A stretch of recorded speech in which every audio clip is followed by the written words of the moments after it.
Praise the lord, హల్లెలూయా. ఈ సమయంలో మీ కొరకు ఒక చిన్న ప్రార్థన చేస్తాను. దానికన్నా ముందుగా ఒక చిన్న మాట మీతో పంచుకోవాలని ఆశపడతా ఉన్నాను. ఎలా ఉన్నారంతా? బాగున్నారా? ఏం బాగున్నామనియా? చాలా అవసరతలు తీర్చబడాలి, చాలా అక్కర్లు తీర్చబడాలి, కుటుంబంలో చాలా సమస్యలతో నలిగిపోతూ ఉన్నాం, మమ్మల్ని ఆదరించేవారు ఎవరూ లేరు అని అంటున్నావా? ఈ మాట నీ కొరకే బిడ్డ. బైబిల్ నుంచి ఒక మాట మీకు జ్ఞాపకం చేస్తాను. అపోస్తలుడైన పౌలు ఫిలిప్పీయులకు రాసిన పత్రికలో 4వ అధ్యాయము 19వ వచనంలో ఈ మాట చూస్తాం కదా.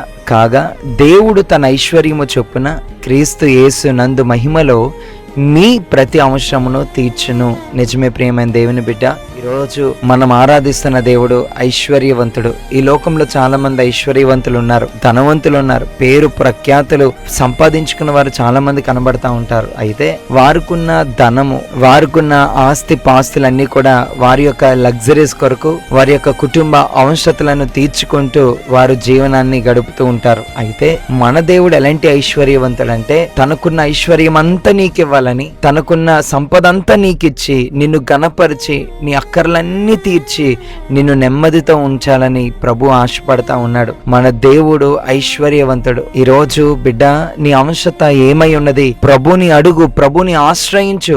నిశ్చయముగా నీ అవసరతలు తీర్చడానికి ఆయన సమర్థుడు. ఈరోజు నీ కుటుంబ పరిస్థితులను మార్చగలిగే సమర్థుడు, నీ సమస్యలను చక్కదిద్దగలిగే సమర్థుడు. ఈరోజు ప్రభుని ఆశ్రయిస్తావా?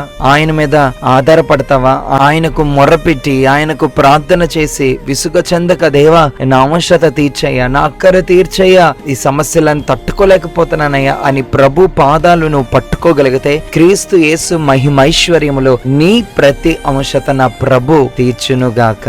ఈ సమయంలో ఈ ప్రార్థనలు ఏకీభవించండి. పరిశుద్ధుడ మహోన్నతుడ దేవా, నీ పరిశుద్ధ పాదములకు వందనాలు, స్తుతులు, స్తోత్రాలు చెల్లించుకుంటున్నాం. దేవా, ఎవరెవరైతే ఈ ప్రార్థనలు ఏకీభవిస్తున్నారో ప్రతి ఒక్కరిని దర్శించండి, బలపరచండి. ఎవరైతే ప్రభా ఎన్నో అవసరతలు తీర్చబడలేక నలిగిపోతా ఉన్నారో, సతమతమవుతున్నారో, క్రీస్తు మహిమైశ్వర్యములో వారి ప్రతి అవసరములు తీర్చబడునుగాక. వారి కుటుంబాలను దీవించండి. వారి యొక్క ఉద్యోగాల్లో, వ్యాపారాల్లో, పనుల్లో మీరు తోడుగా ఉండండి అయ్యా. ఎవరైతే అనారోగ్యముతో ఉన్నారో వారిని ముట్టి స్వస్థపరచమని వేడుకొనిచున్నాను. ప్రతి కుటుంబాన్ని దర్శించండి అయ్యా. ప్రతి కుటుంబంలో నెమ్మది, సమాధానమును దయచేసి మహిమ, ఘనత, కీర్తి, ప్రభావములు మీరు మాత్రమే పొందుకోమని నజరుడైన యేసయ్య నామములో ఈ యొక్క ప్రార్థన అడిగి వేడుకొనుచున్నాం మా తండ్రి.